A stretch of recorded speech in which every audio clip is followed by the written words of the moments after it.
Hello, everybody. So today we had a question.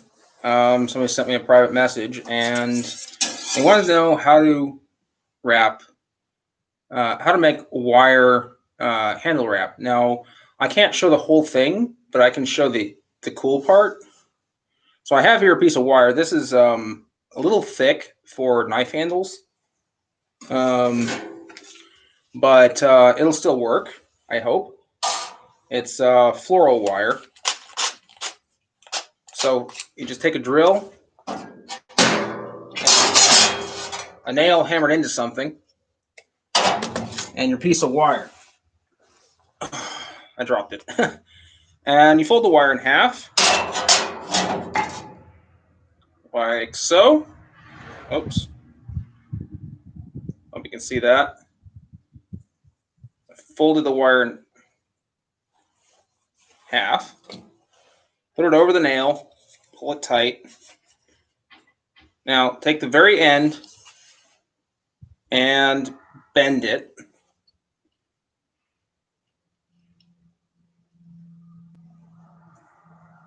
So that it's like a T. See that? It's like a T. And you got this piece of wire like this. Now it should be considerably longer for a knife handle or sword handle. What the hell was that? Oh, all right. I'm going to open up your chuck all the way. In fact, this chuck's a little small, so I'm going to bend it down a little more so that it's like this. You can see it's kind of like a loop.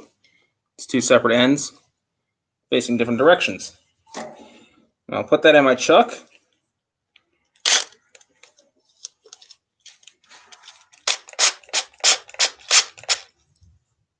One.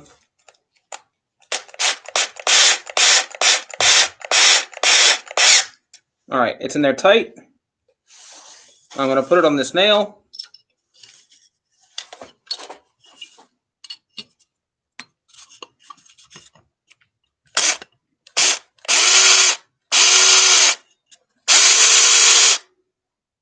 And there you have it.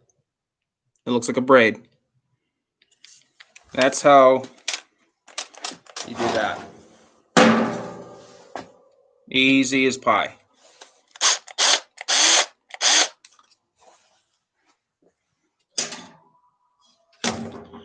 I didn't have any other questions, so that's it for that. I'm in the blacksmithing shop today. You can see behind you, I got shelves. I got to clean them up a little bit, but over here I've got my hammers and chisels and other forge tools so far. I still have to make a bunch of new pairs of tongs. Like I said, they disappeared in the move.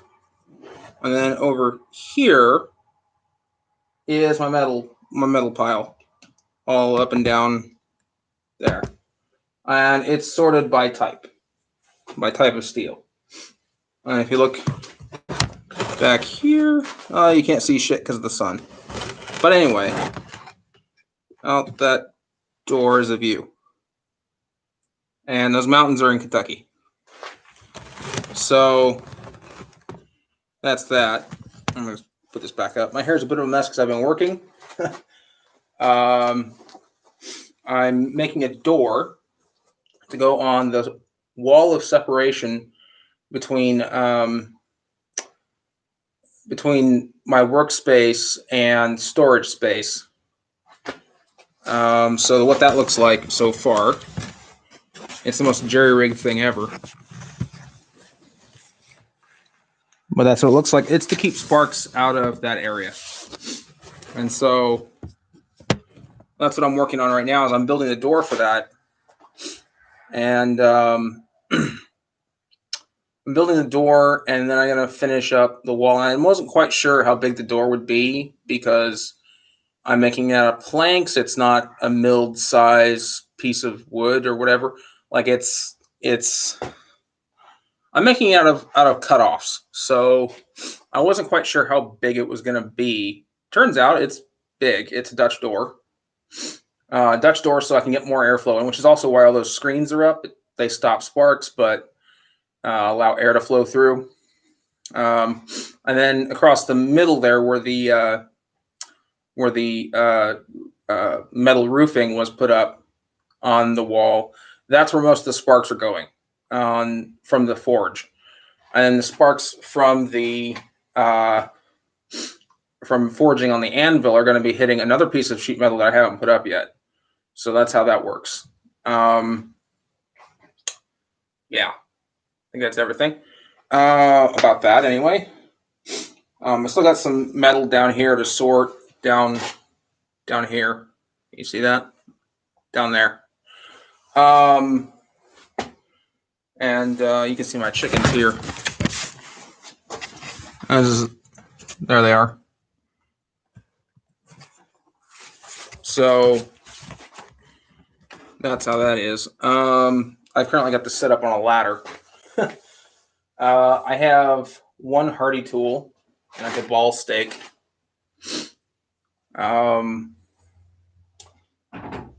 And it literally is a ball hitch off a truck. I got it at a yard sale for $1 and ground it square at the bottom with an angle grinder. So it's literally that easy to make some tools.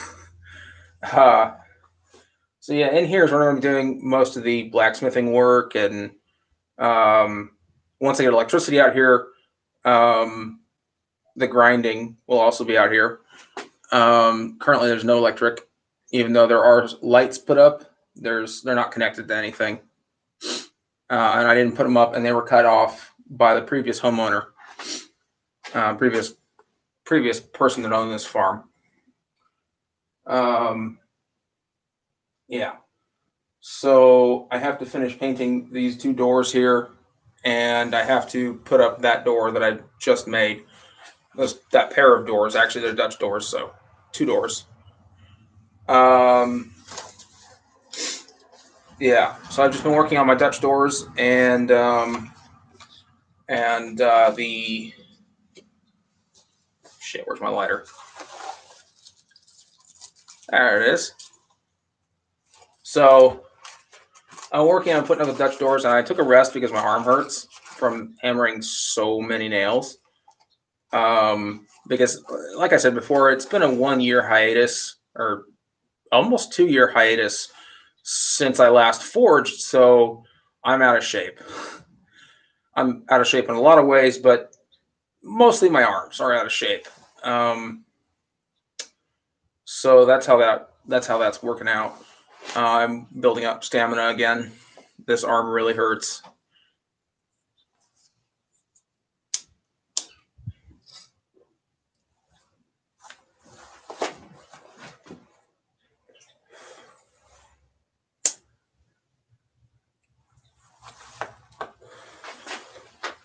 So I'm just taking a break and having a smoke, and I'm talking to you guys, but then I'll get back to it. I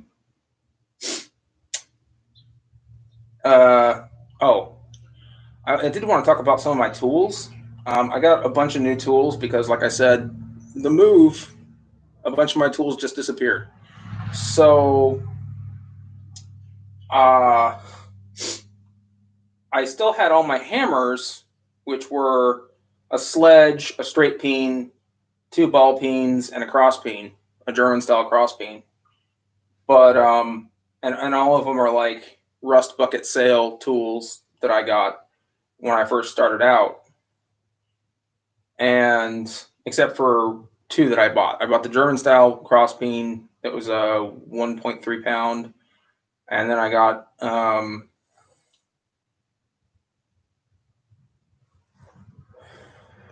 I got a construction worker's ball peen, which was about the same weight, but on a longer handle. They weren't strictly blacksmithing hammers. They were kind of construction worker hammers from Harbor Freight. So that was just how that was.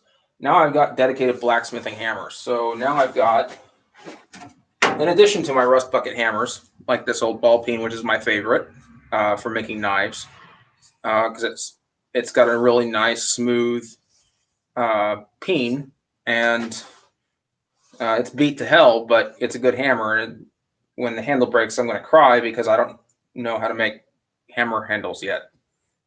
And I'm not sure what size that is. Let's see, now I have, this one's just a little bit heavier than that ball peen. This is a Swedish pattern from Blacksmith Depot. It is a half kilo, so it's about 1 pound. Feels nice and light. There's a smaller one, I think. This one is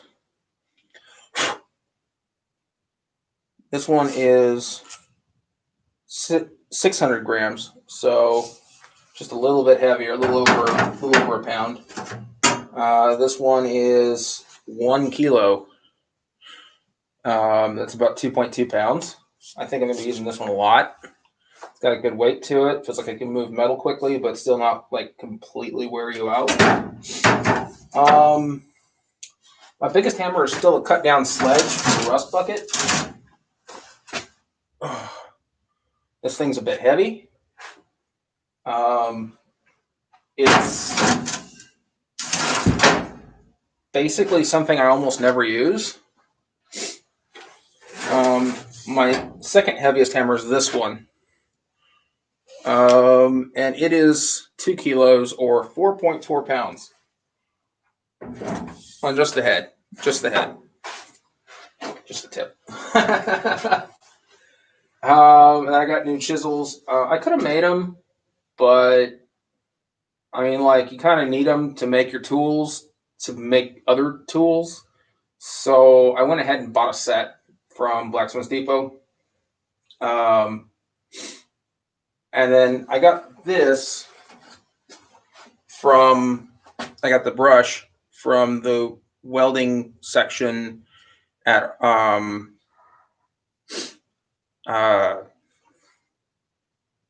Rural King. I got it at Rural King. And then this is my homemade touch marker. And I spruced it up a bit. I put it on a handle. Before I used to hold it with tongs, so I put it on a handle. And here's one of my old pairs of vice grip pliers. I used to use these a lot when I was working with small things. So when I was making knives and they were small, I would use vice grip pliers because they were cheap and I didn't have to make them myself and use a lot of fuel to do it because I was using charcoal back then. Now I'm using Coke. I'll be using Coke going forward. That's a new thing for me. I've never used Coke before. I've mostly used charcoal and gas. And I'm not impressed with gas. It's very fiddly. You have to be constantly on that gauge and making sure the pressure stays within 60 to 70 psi and minimum 35 if you're making a small thing and you don't have to weld. And getting enough air into the Venturi is sometimes hard if it's a little breezy where you're at, like, because I usually leave the doors open for ventilation. So it's kind of a clusterfuck. It's a clusterfuck. And I said this video was not for kids, so I could cuss and smoke. But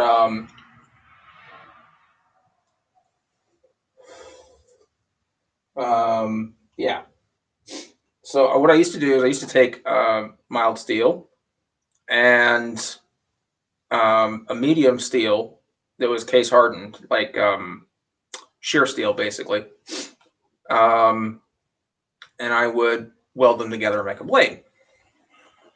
So I have a couple pieces that are like already cut. And I have this one.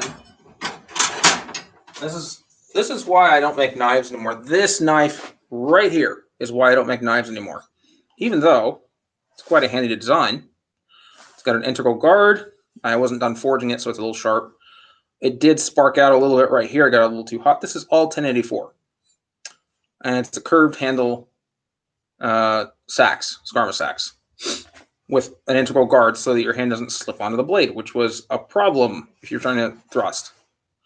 So it was a martial artist that wanted it. I didn't want him to cut himself. I was like, I really pushed for the integral guard.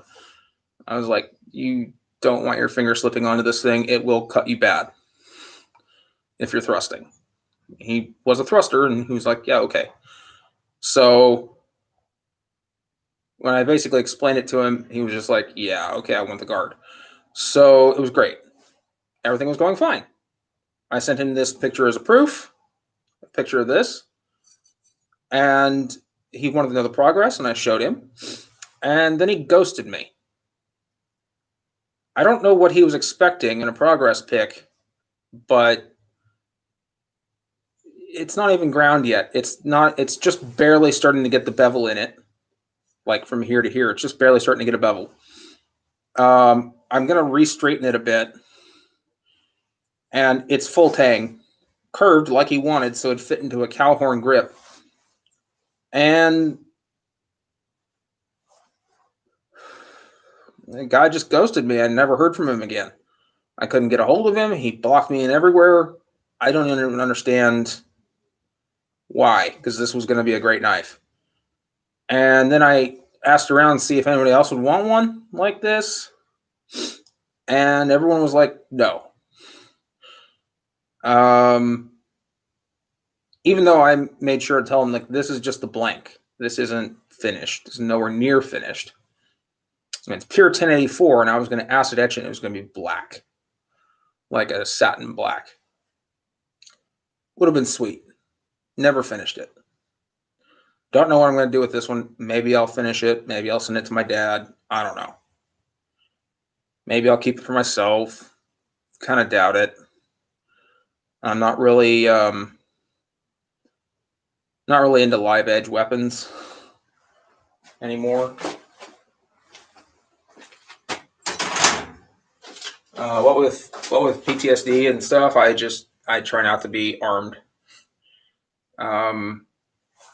Ever. So, except when I'm doing archery, but then like that's meditation. So,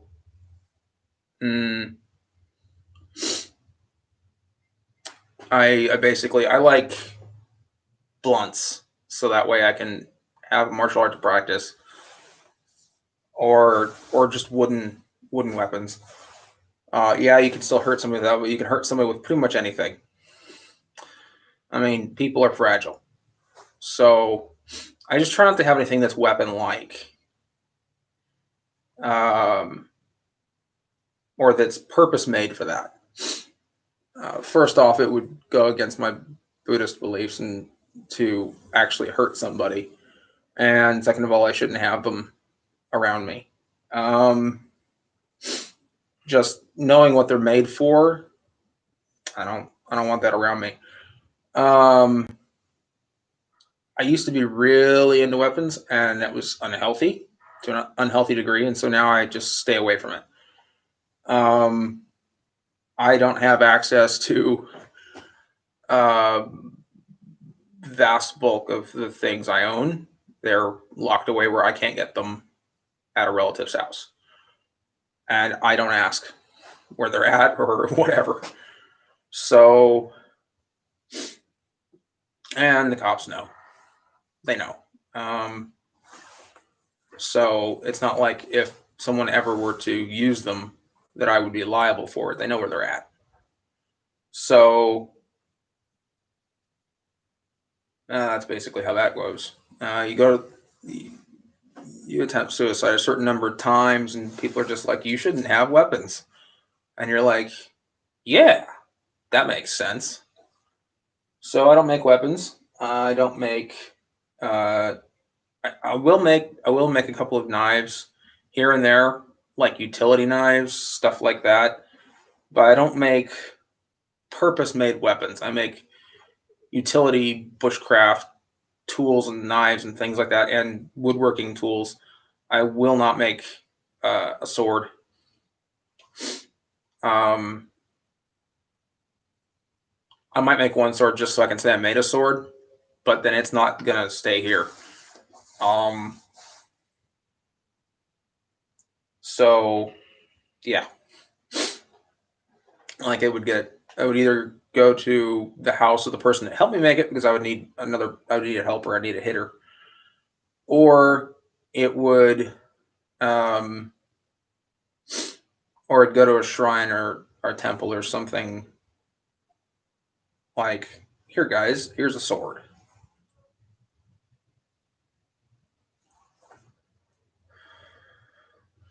I'd want it to be used for a non-lethal purpose, basically, and not even something where you're imagining doing harm.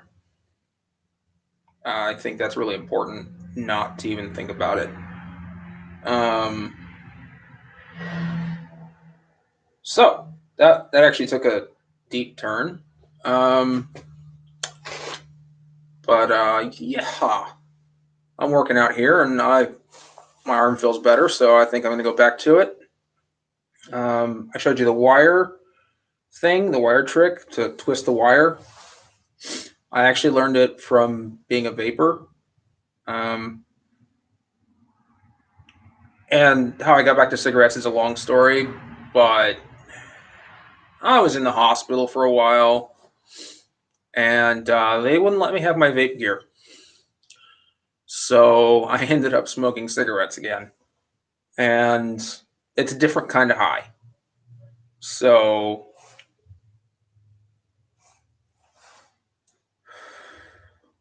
uh, so I even got like re-addicted to cigarettes, even though I'd been off of them for over a year. So shit happens. I'm not happy about it, but shit happens. Smoking's way more expensive. Vaping costed me about $60 a month. Smoking cost me about 90, 100 a month, and that's even buying cigarettes in Kentucky. So if I was buying them here, it'd be twice that.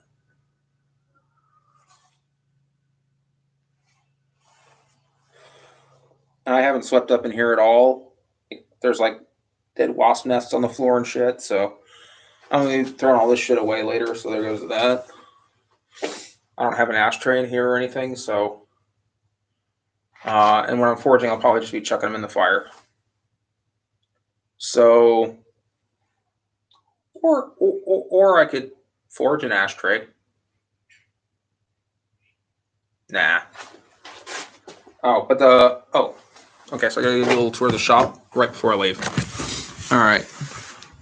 The anvil is there. Never mind the pile of straw that's going away. Eventually, I'm trying to sell my chickens right now. There's the wall. The forge is going to be right there, and currently it's right here with all this shit on top of it. And the hood is made out of another one of these barrels, and it's in the garage. And then over here, I decided to go with a blower instead of a bellows. I don't know if you can see that. It says bellows on the wall. I decided to go with a blower instead of a bellows, just for space reasons. And right here, I was going to put a treadle hammer right here, but instead I'm going to put a press, just once again for space. And then over here, where the paint is, I'm going to put this vise. So, yeah. And of course, you got all my tools and metal here. And I've got some wrought iron and old saw blades, plow parts. I am in the country, so I got old springs, old leaf springs. These are 5160 leaf springs. I got old files. I got high carbon railroad spikes. They got the HC on top. And old axe heads that I'm going to fix and chisel out pieces of them to, make it look more like a battle axe. I've sketched out some designs on here, but I don't think I like them very much. So I'm going to give that another shot in my 15 and 20, which I use in the and a Damascus. There's more 15 and 20 down here. Well drilling rod, some 1084, a saw blade. Down here, I was making a naginata a long time ago, and I never finished. But this and this section here, can you see this piece and this like tang piece here? We're going to have a high carbon steel welded on. Here's a partially finished knife. It's a reverse edge paring knife. And there's all my rod down there, my small rods. And then here's the big rods I'm going to be, let's see, can you see my hand? There it is. These are the big rods I'm going to be forging my tongs out of. I'm going to be forging 6 or 8 pairs of tongs. So just to start off with, and if I need anything special, I'll make it. But yeah, that's everything. Well, it's been nice talking to you guys. It's been 26 minutes. I think it's about time I got back to work. See y'all later.